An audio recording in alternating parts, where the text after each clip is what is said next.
Estamos iniciando mais um episódio do Sezuca Talks, o seu podcast 5 estrelas, o podcast do Centro Universitário Sezuca. E hoje nós vamos falar sobre um tema que está no nosso dia a dia, está na nossa vida em todos os momentos, mas às vezes a gente nem percebe, que é a arquitetura. Então, nós vamos falar um pouquinho sobre arquitetura, mas não do ponto de vista técnico, não do ponto de vista de projetos, a gente vai falar da arquitetura no dia a dia das pessoas. Como a arquitetura pode contribuir para o bem-estar dentro da nossa própria casa, dos ambientes profissionais, dos ambientes de estudo. É sobre isso que nós vamos bater um papo hoje com a Suzana Fagundes e a Renata Postai. Suzana, ela é arquiteta e urbanista, especialista em design estratégico, tem pós-MBA em gestão estratégica de serviços, é mestre em arquitetura e também tem pós-graduação em neuropsicopedagogia. Olá, Suzana! Olá, tudo bom, pessoal? Prazer estar aqui hoje conversando com vocês. Ai, que bacana! E também a Renata Postai, que é arquiteta e urbanista, tem MBA em gestão de projetos, é doutora em engenharia civil e tem pós-graduação em design de interiores. Tudo bom, Renata? Tudo bem. Primeiramente, então, agradecer o convite e espero, então, que a gente faça um bom bate-papo aqui. Ah, com certeza, e já vou começar então perguntando sobre um aspecto que estava até me incomodando aqui um pouquinho antes de eu começar o episódio, que é a questão da luz, a importância da luz, porque se nós vamos falar da arquitetura em todos os ambientes, no dia a dia das pessoas, acho que esse pode ser um bom começo, né, Suzana? Isso, a luz é fundamental, né? A gente está sempre sendo regulado pela luz solar, né? Então, embora a gente tenha na arquitetura aí bastante uso da luz artificial, né? O que faz a nossa regulação do corpo é a luz solar. Então, o nosso corpo aprendeu ali a trabalhar quando amanhece, a ficar mais disposto, né? Até o meio do dia ali que o sol vai a pino, a gente fica com uma luz mais forte, a gente fica mais ativo, e depois, para a gente entrar no processo de repouso, de, né, conseguir pegar no sono, a gente também precisa dessa diminuição da luz, né? E isso que às vezes a gente dá uma errada, né? Porque como a gente tem à nossa disposição a luz artificial, a gente fica até altas horas da noite expostos à luz artificial, né? Seja para estudar, seja olhando um filme, seja, né, com a tela do celular ali emitindo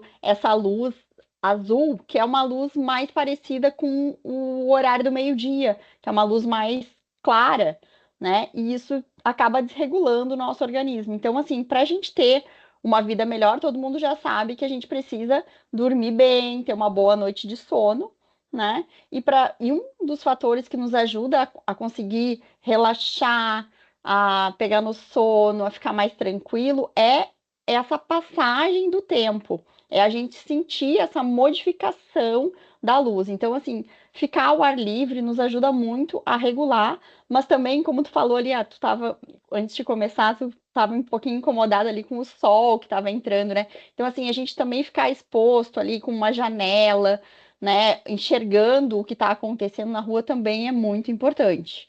Então, isso nos ajuda, assim, imensamente a ter esse processo de regular o nosso corpo. Renata, me ajuda aí, Claro. complementa um pouquinho. A gente falou que ia ser uma conversa, né? Então, vamos lá, assim, pensando um pouquinho, né, na temática que a gente se propôs, né, de dicas práticas, né? A gente sabe que nem todo mundo tem, por exemplo, na sua residência, um grande projeto, né, pensado na iluminação, mas o que a gente pode fazer de forma simples, às vezes, né? A iluminação tem um poder também de criar cenários, né? Quando a gente pensa em projetos de iluminação, a gente pensa em criar cenários. Mas muitas vezes a gente pode fazer isso na nossa casa de forma mais simples, né? Com pequenos recursos, por exemplo, iluminação mais indireta, por exemplo, o uso de uma abajur em algum local, né? Não é uma coisa tão complexa, mas pode criar uma iluminação mais intimista, que vai gerar mais conforto, por exemplo, numa área de estar, ou propriamente, né, numa área de dormitório, que às vezes não vai precisar uma grande mudança no ambiente, né? Mas são recursos, hoje em dia tem até iluminações portáteis, né, que eu não preciso nem uma tomada, né, elas são recarregáveis. Então, são alguns recursos que nos direcionam a luz para trazer um conforto no nosso espaço e também, né, criar ambientes diferentes para diferentes tarefas que a gente faz nos espaços, né? Por exemplo, os espaços residenciais, às vezes, né, a gente tem um quarto que hora é para dormir e para descansar, como você estava falando bastante, mas também, né, a gente vai utilizar, às vezes, o espaço do mesmo dormitório para trabalhar e para fazer uma série de outras atividades. Então, também a iluminação tem esse papel, assim, né, de nos auxiliar nas funções, ora precisamos de uma iluminação mais focada numa mesa de trabalho, ou, né, às vezes, uma iluminação mais pontual. Para aproveitar o gancho da Renata e falar um pouquinho também, assim, na compra da lâmpada, né? Que é uma coisa que a gente às vezes faz, assim, vai ali numa loja qualquer, pega aquela que está em promoção, mais barata e acaba não observando, né? E na mesma luminária a gente pode ter tipos de lâmpadas diferentes. A gente pode ter uma lâmpada branca, que é essa lâmpada que vai simular esse dia, né, o meio-dia do sol, que é a lâmpada que é adequada para a gente trabalhar, para a gente ficar mais atento. Então, na cozinha, né, em um ambiente que tu quer ficar mais ativo, mais acordado, essa lâmpada branca, que é uma lâmpada de trabalho, ela é muito boa. Só que às vezes o pessoal acaba comprando na promoção e acaba colocando luz branca em toda a casa, né? Então, assim, esse pequeno cuidado, porque o custo é basicamente o mesmo, né? De uma lâmpada que tem uma cor, um tom mais amarelado, ah, da branca. Então, é só dar uma cuidada na hora de ir fazer a compra, né? E substituir ali no quarto, na sala, nesses espaços que a gente quer ficar um pouco mais tranquilo, por essa iluminação um pouquinho mais amarela. É verdade, né? Faz muita diferença essa questão da luz branca para a luz amarela, né? A branca, ela já parece que a gente fica num estado de alerta maior, né? Fica mais conectado, e a amarela já parece que traz um conforto, um aconchego maior. Então, e já que estamos falando de luz e do sol e tudo mais, já podemos falar também da questão do conforto térmico, né? Essa questão do aquecimento, e aí isso passa também pela ventilação, pela importância da ventilação dos ambientes. Renata, podia comentar um pouquinho sobre isso com a gente? Perfeito. Antes de falar propriamente desse tópico, eu vou fazer uma costura, talvez, para todos os tópicos que a gente elencou de falar aqui, né? E cada vez mais a arquitetura, ela está sempre, né? Mas eu acho que cada vez mais pensada no usuário, né? Então, a gente tem uma forte ligação do aspecto técnico, né, da arquitetura, mas também, né, do aspecto do conforto para o usuário, né? E quando a gente fala, então, de ventilação, quando falamos de iluminação, já estávamos falando, né, do conforto das pessoas, né, e das sensações, mas aqui também, né, a ventilação natural, e principalmente, por exemplo, nós aqui que moramos no Rio Grande do Sul, nós temos uma variação climática muito grande, né, então o aspecto de conforto é de extrema importância. Falando assim, a gente está se aproximando do verão, né? Que a gente quer um pouco mais de conforto térmico, pensado na parte de resfriamento, né? De deixar o espaço mais fresquinho, mais adequado, né? Então, assim, uma grande dica é a questão da ventilação cruzada, que é o quê? Nada mais, nada menos do que ter, né, aberturas em lados opostos, que permitam que o vento passe, né? Algo que a gente acaba, às vezes, perdendo num apartamento que a gente não tem a possibilidade, né, de ter esse acesso aos dois lados, né? O apartamento acaba, às vezes, tendo um lado só voltado para a rua e o outro para o corredor, né? Mas se a gente conseguir, de alguma forma, deixar janelas, portas, em lados opostos, né, ou adjacentes, que permitam essa passagem do vento. Não sei se eu acabei indo um pouquinho assim mais, né, entrando na parte mais técnica, né? A gente falou em dicas mais práticas, né? Mas assim, essa ventilação cruzada ela traz bastante conforto, tá? Ela ajuda muito a deixar o ambiente agradável e manter uma temperatura um pouco mais baixa, tá? Uma grande dica que às vezes a gente acaba esquecendo é que à noite a gente tem um resfriamento automático na rua, né? E a gente acaba chegando em casa e tá calor e já liga o ar-condicionado e já vai direto para isso, sem aproveitar essa ventilação natural, dessa diminuição de temperatura à noite. Então, o ideal seria no final da tarde abrir todas as janelas, né, para a gente receber esse frescor da noite, né, e poder diminuir a temperatura já do nosso ambiente, que está aquecido pelo dia inteiro recebendo sol, e com isso a gente também teria uma economia no consumo do ar-condicionado, porque tu pode até acionar o ar-condicionado posteriormente para ele atingir ali a temperatura que tu quer, né?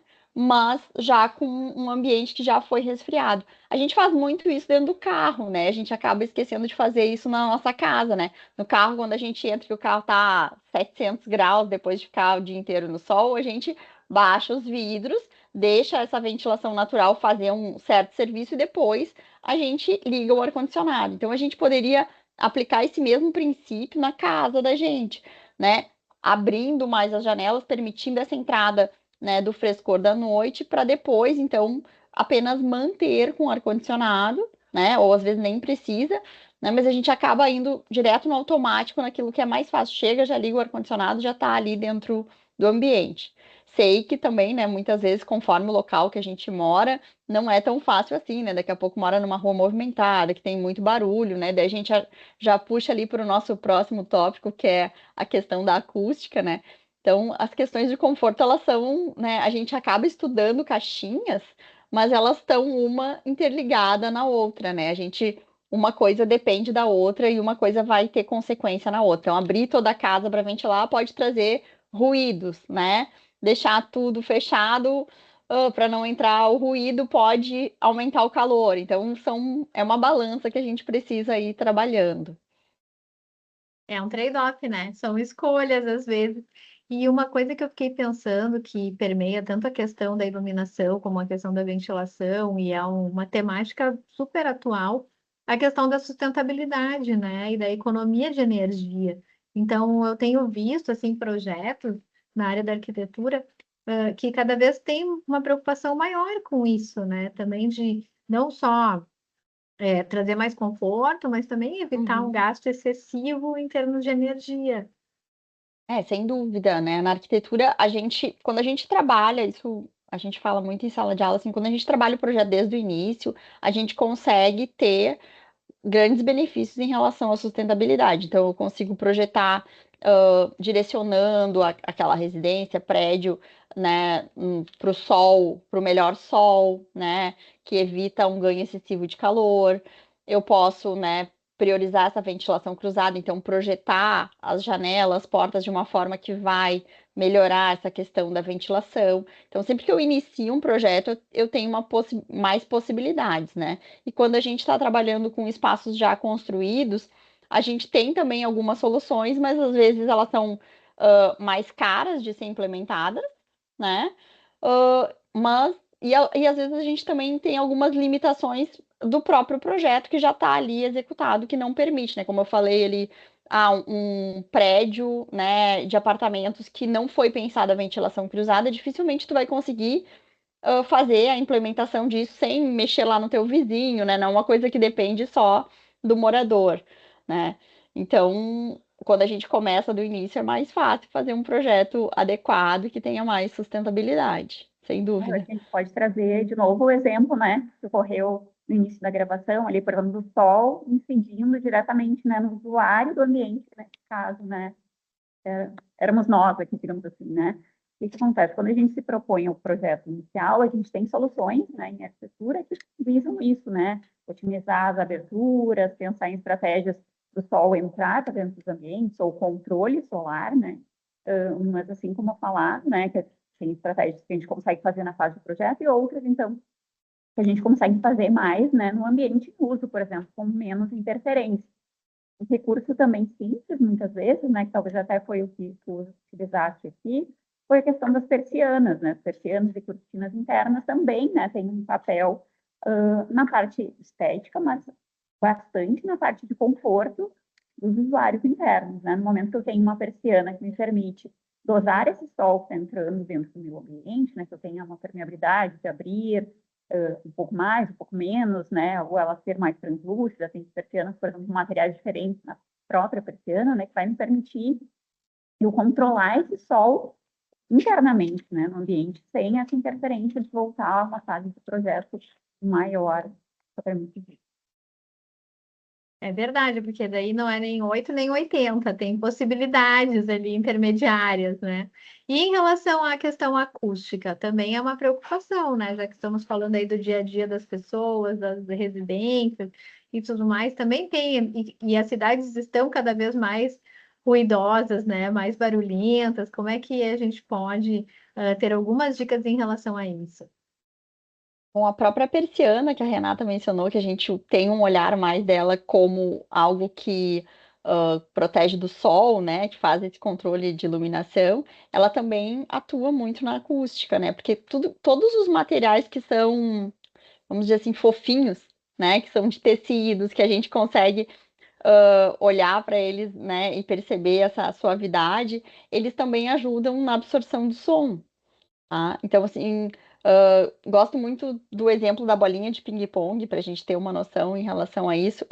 Se tu joga a bolinha de ping-pong numa superfície que é super lisa, por exemplo, um vidro, ela vai imediatamente voltar para ti, né? Mas se tu joga já num tecido, né? Por exemplo, uma cortina, uma persiana, ela talvez volte para ti, mas não com tanta intensidade, não com tanta rapidez, né? Então, todos esses materiais, de estofamento, né? As próprias almofadas, elas ajudam muito a não deixar esse som ficar, né, andando loucamente, né, sendo essa bolinha de ping-pong batendo para tudo que é lado e voltando para a gente.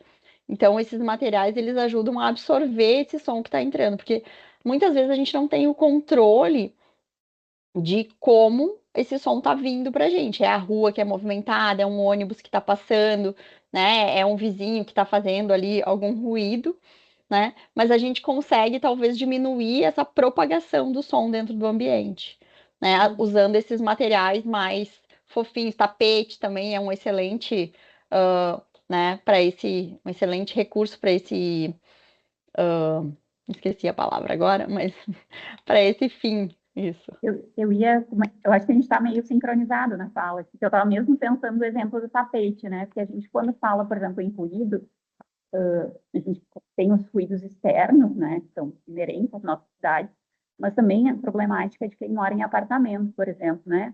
Quem mora em apartamento, dificilmente, né, não tem problema, principalmente, né, dos ruídos do apartamento de cima, né, que a gente chama principalmente de ruído de impacto, que é, por exemplo, o caminhar da pessoa, né?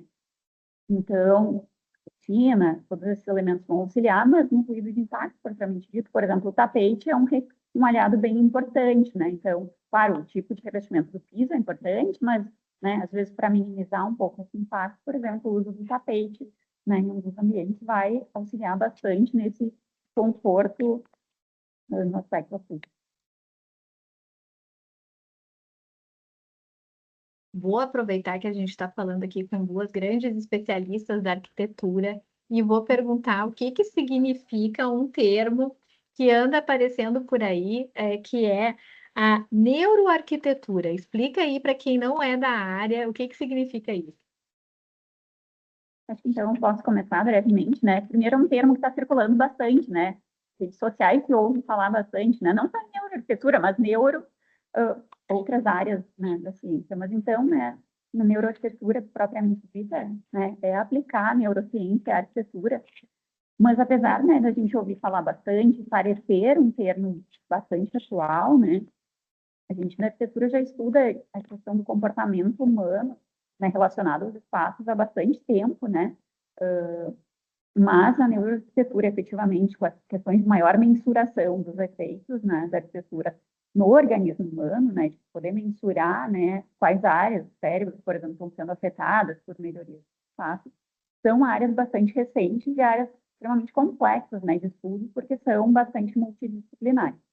Eu acho que nesse ponto, a Susana pode complementar também a minha fala, aqui só uma Eu acho introdução. que eu acho que assim, o neuro que está vindo muito, né, em todas as áreas, ele está muito ligado ao fato de que agora, com a evolução da tecnologia, a gente está conseguindo processar dados maiores, né? Então, assim, entender essas variáveis, né? Que normalmente um projeto de pesquisa, a gente acaba tendo que isolar as variáveis para entender o que está afetando, a pessoa, né? Só que é muito difícil de isolar o comportamento da pessoa dentro do ambiente, né? Se é o ambiente que está afetando, ou se é um dia ruim que a pessoa teve, ou, né? Tudo. Então, tirar a arquitetura né? Separar a arquitetura da parte da psicologia ainda é um processo bem difícil. Só que hoje, com os monitoramentos, com os recursos que a gente tem de monitoramento, a gente está começando a perceber o que é da pessoa, né, a conseguir separar o que é a pessoa, o que o ambiente está fazendo com a pessoa, né? Então, seja um relógio desse que monitora o batimento cardíaco, né? Hoje já existem alguns dispositivos de óculos que monitoram para onde que a pessoa está olhando, o que ela está percebendo naquele momento em que, de repente, né, o batimento cardíaco dela acelerou.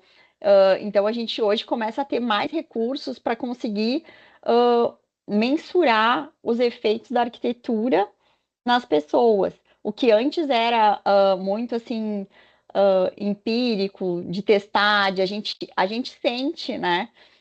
Se a gente presta atenção, a gente sente, mas é difícil de dizer se é eu que estou sentindo ou se todo mundo sente igual. Então, hoje a gente começa a ter mais recursos para conseguir efetivamente dizer, olha, isso realmente acontece. Para dar um exemplo, foi feito um estudo que é bem famoso nessa área de neuroarquitetura, quando a gente fala de neuroarquitetura, que os pacientes de hospitais que ficam em quartos que tem vista, tá? Vista, só enxergar o verde. Então, assim, tu tem vista para um bosque, tu tem vista para uma árvore, para um ambiente externo verde, que tu vê a passagem do sol, aquela lá do início que a gente falou da iluminação, que tu tem essa possibilidade, eles permanecem, em média, 3 dias a menos hospitalizados. Então, tu imagina, tu tá no hospital, tu quer se recuperar logo, peça um quarto com vista, tá? Não, não fique com vista para o corredor, né? Que isso vai reduzir ali o teu tempo de permanência no hospital. Pensa bem, eu acho excelente, um excelente, né, trade-off de tu simplesmente colocar uma vista ali, né, e reduzir esse potencial aí, né, de dor e melhorar, né, a velocidade que a pessoa se recupera. Eu até me lembrei da questão das cores também, né? Que elas também causam um impacto de sensações, de sentimentos nas pessoas, né? Então, de repente, as cores da própria parede de um quarto, Uhum. de uma casa, de determinado ambiente, vai impactar na forma como a pessoa está se sentindo também, não é isso, Renata? Isso, ia fazer até, eu acho que talvez um comentário importante, assim, né, da minha fala ali inicial, que eu disse, né, que a neuroarquitetura talvez é mais recente, mas que a gente já vem estudando isso há mais tempo, né, conceitos, por exemplo, de psicologia ambiental, que a gente tentava fazer essas análises, mas de uma forma mais de observação, né, desses usuários, mas daí nesse caso me veio, né, um exemplo que eu acho que talvez dá para linkar com cores e com essa nossa conversa aqui um pouquinho mais no âmbito residencial, por exemplo, né? Quando a gente entra num ambiente conhecido, por exemplo, ambiente residencial, né? A nossa casa, a gente já tem uma sensação de conforto, de pertencimento a esse lugar, que é a questão de entender o lugar, né, também é bastante importante nessa parte da neuroarquitetura. Quando a gente entra na nossa casa e ela está organizada, a gente tem uma sensação, né? E quando a gente entra naquele dia, né, que a nossa casa está um caos, talvez a gente vai ter uma outra sensação. E a mesma coisa acontece, né, nos espaços, né, com os vários estímulos que a gente tem dentro deles. A cor é um estímulo bastante importante, né? Então, a gente pode usar a neuroarquitetura, né, como neurociência, para analisar os espaços já construídos, né, as sensações que a gente tem nesses espaços que já estão propostos, ou para entender isso na fase de projeto e de proposição, né? Então, se eu quero uma sensação do meu usuário num determinado espaço, por exemplo, num espaço comercial, que eu quero um impacto diferente do que o conforto de um espaço residencial, né? Então, tem toda essa questão, que as cores e outros materiais, elementos, texturas também evocam muito isso, a própria iluminação. Então, as coisas são múltiplas e são bastante integradas, né? Mas a gente tem muitas possibilidades, né, de, de criação e de estudo, né, de entender a importância do espaço construído na vivência do usuário. Bom, já que eu estou perguntando esses termos diferentes, vou aproveitar para perguntar sobre outro termo aqui, que é o design biofílico. Consegue me explicar um pouquinho, Suzana, o que seria isso? Sim, sim. O design biofílico também está ligado à questão, né, da neuroarquitetura, então a gente vai estudando aí um pouquinho mais, né? Mas ele traz o quê? A percepção de que o natural, a natureza precisa estar junto, né? Então, assim, o ser humano, a gente acabou se afastando da natureza, mas nós somos bichinhos, né? Não adianta a gente tenta disfarçar, a gente tenta, né, fazer um monte de coisa, racionalizar, dizer, ó, somos seres racionais, mas a nossa biologia, ela pede esse contato com a natureza, e o design biofílico é esse estudo do amor à natureza, né, a biofilia, e esse impacto que estar em contato com a natureza traz de positivo para o nosso bem-estar. Mas a natureza, ela não precisa estar necessariamente assim, ser de verdade. Eu não preciso estar lá na rua, na floresta, no meio do mato. Eu consigo, trazendo elementos naturais para dentro do ambiente, eu consigo enganar, né, a nossa percepção e ainda assim trazer o bem-estar, né? Então, assim, se eu tenho materiais naturais como uma mesa que tem uma textura de madeira, né, o piso com a textura de madeira, se eu trago alguma vegetação que, inclusive, pode ser falsa, tá? Mas que tem uma visualização adequada, tá? Então, assim, aquela plantinha que eu compro que ela tem uma cara de que é de verdade, mas eu não vou tocar, o nosso cérebro entende que ele tá ali na natureza. Tá? Isso funciona até para te olhar para a tua tela do computador, ter uma paisagem bonita, um adesivo com imagens naturais também vai trazer. Claro que quanto mais próximo eu tiver da natureza real, né, mais são os benefícios, mas ainda assim, mesmo com algo mais fake, né, o nosso cérebro ele ainda se sente, né, aproximado da natureza.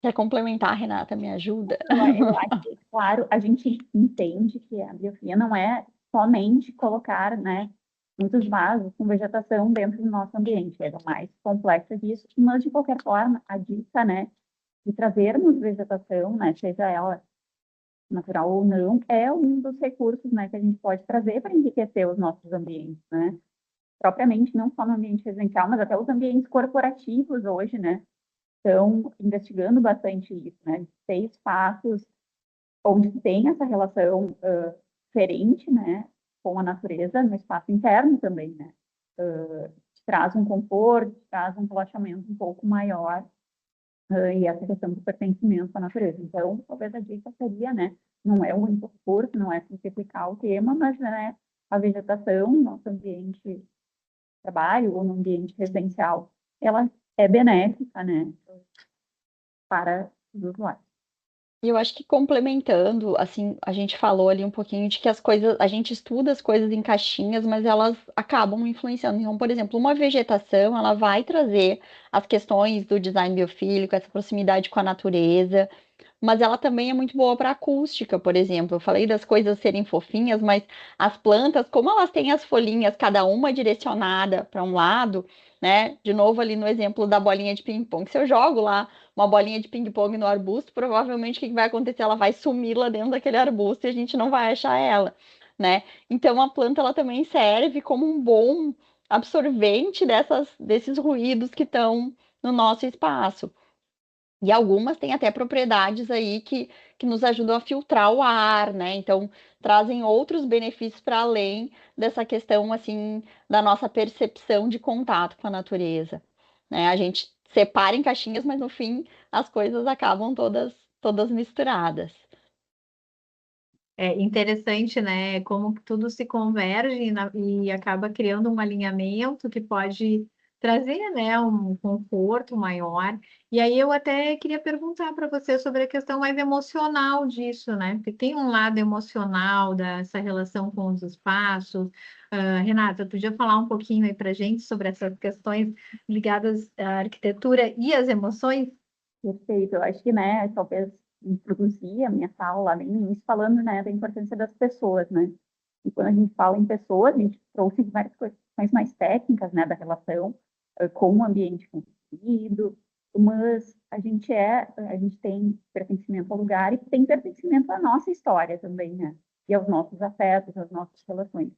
Então, tornar os espaços mais afetivos é também, né, pensá-los de forma mais personalizada, né?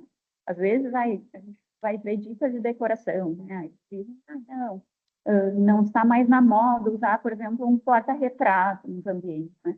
Mas talvez para mim, a minha família é um elemento importantíssimo e eu vou querer, vai me dar aconchego se eu, no meu ambiente de uma forma diversa. Posso ter, por exemplo, uma fotografia, enquadrar uma memória, né, que talvez é um elemento significativo para mim, então trazer essas personalidades e até, né, os gostos de acordo com os usuários vai tornar um ambiente mais afetivo, consequentemente, de maior conforto, né? Então, é uma tendência, eu acho que nesse caso, né, Suzana vai me permitir usar a palavra tendência, que é uma palavra que a gente talvez não usa, né, tanto assim, né, mas assim, entender que os espaços têm que ser confortáveis e personalizados para as pessoas, eu acho que isso é bastante importante, né?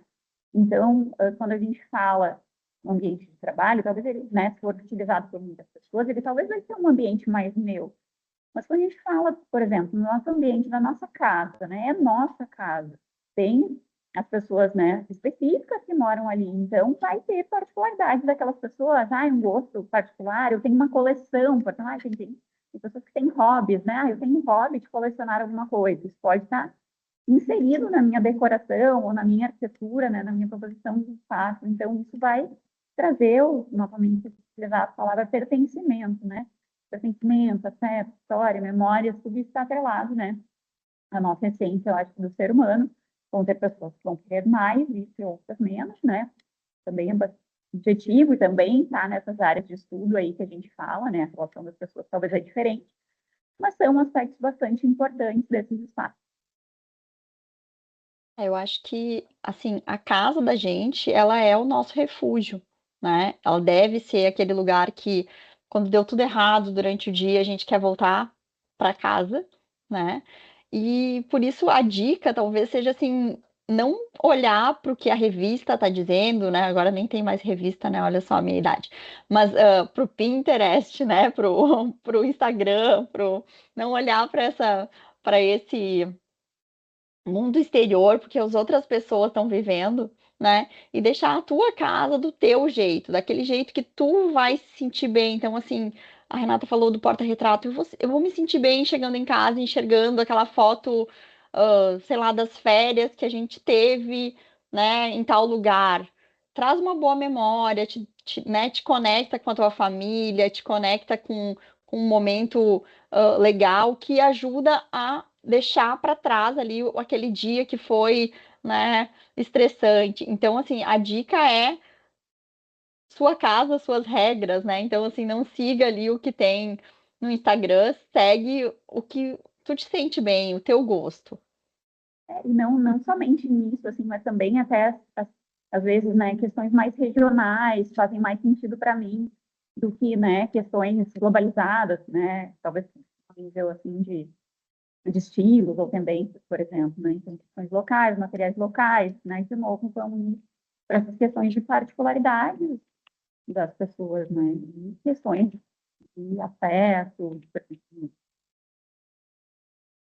Muito bem, olha, depois dessas dicas todas aí que partiram desde a parte prática até a parte mais emocional, psicológica, né? Mostrando que a arquitetura ela tem todas essas nuances, todas essas formas de se materializar e de contribuir com o dia a dia e a vida das pessoas. Estamos nos encaminhando para o final, então, do nosso episódio. Quero agradecer muito a professora Suzana por ter participado aqui com a gente. Obrigada, Suzana. Foi muito bom. Olha, eu tava com um pouco de medo, te confesso, mas acho que foi mais tranquilo do que eu esperava, porque na verdade é um assunto que a gente acaba, né? Eu sou apaixonada por arquitetura e quanto mais eu estudo, mais eu percebo a influência que os ambientes têm, né? Então, hoje a gente vive a maior parte do tempo em algum ambiente construído, né? Então, a gente está cercado de arquitetura, mesmo na praça, que a gente vai ali para a rua, ela também é projetada, então a gente está cercado de ambientes construídos que estão sempre influenciando aí. É verdade. E também agradecer a professora Renata, muito obrigada por vir aqui, por estar com a gente hoje, participando desse episódio.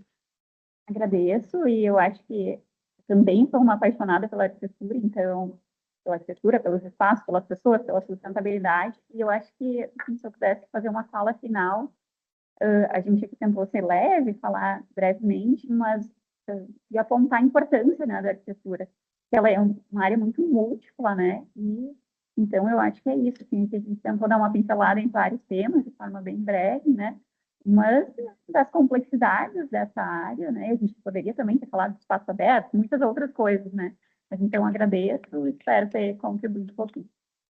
Que bom, muito obrigada novamente e agradecemos também nossos ouvintes que nos acompanham. Esse episódio vai estar disponível tanto no YouTube como no Spotify, e também no blog do Sezuka Talks. Continuem com a gente, acompanhem os próximos episódios. O Sezuka Talks é o podcast 5 estrelas do Centro Universitário Sezuka. Até a próxima. Até mais.